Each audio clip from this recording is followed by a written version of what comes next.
Okay, second video on cell structure. So on this video, I am going to go through the questions with you, show you some strategies that may help you sort of dig out the information that are in the questions on these. I know that we've done this, we did cell structure at the very beginning of the year, and some of you may not remember all this. So I'm going to go through some of it with you.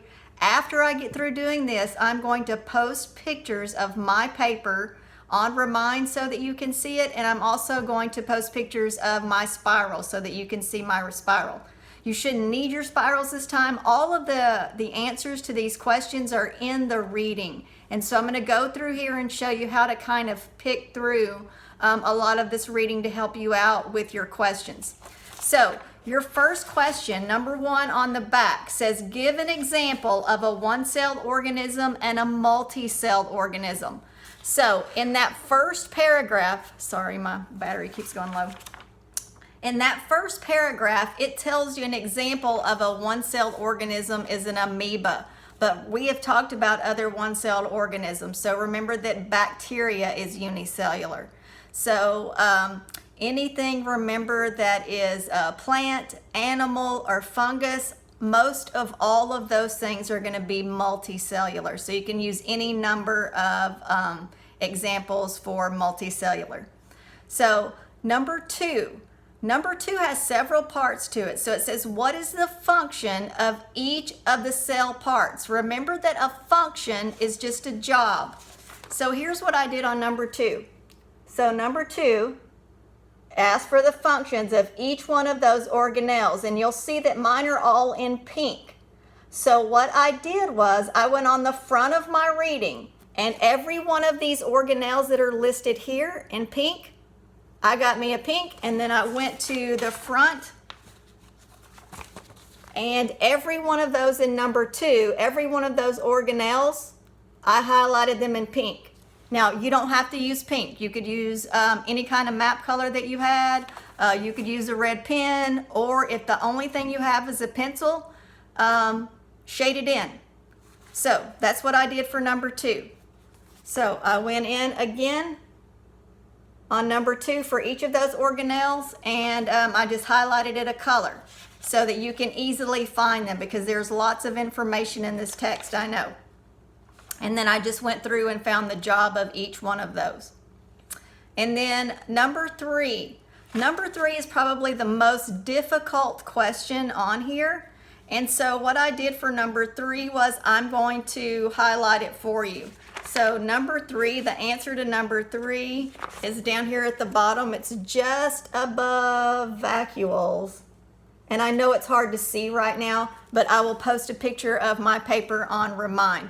Also remember that at any point during this video, you can pause. You can pause if you need to stop and go highlight some things on your paper. You can pause it to finish up a question while I'm talking about it, and then get back going on the next question. So remember that you have control of this video to stop and start and look at some things if you need to a little more closely. You don't have to go through it as fast as I'm talking. I know I'm a fast talker. All right, so number 5 is sort of like number 2, but instead of you writing the job or the function, you have several organelles that you're matching the organelle to its function. And so what I did was I got another color, and this time I did number 5 in blue. Again, you don't have to have another color. You could have even maybe circled your organelles on number 2, and then underline the ones in number 5, just as so that you can separate all the organelles from number 2 from all the organelles in number 5. That may be easier for you. And so again, I went back on the front of mine, and all of the organelles that were on number 5, I highlighted them in blue so I could go back and find them easier when I started writing things down. It did make it a little bit easier. Also, I want to talk to you about number 6. Number 6 says, how do cells' organelles help maintain homeostasis? So remember, all that homeostasis is an organism's or a cell's ability to keep itself well and healthy. That means that it's able to get rid of waste, and it's able to bring in nutrients.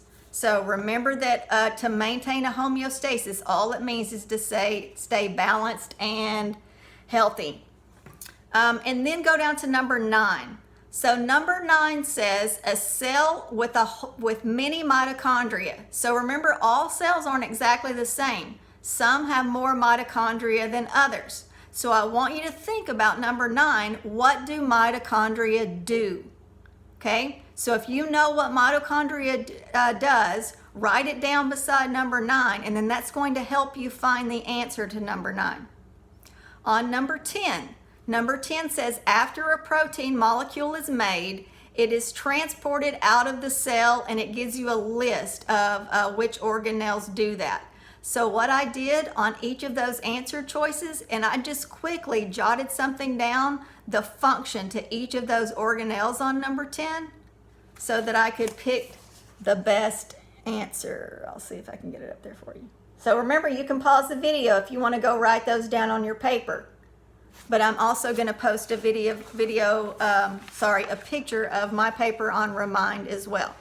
So I'm going to come back later, and I'm going to read and go through the organ systems paper with you, just like I did on these cell parts. So see you shortly.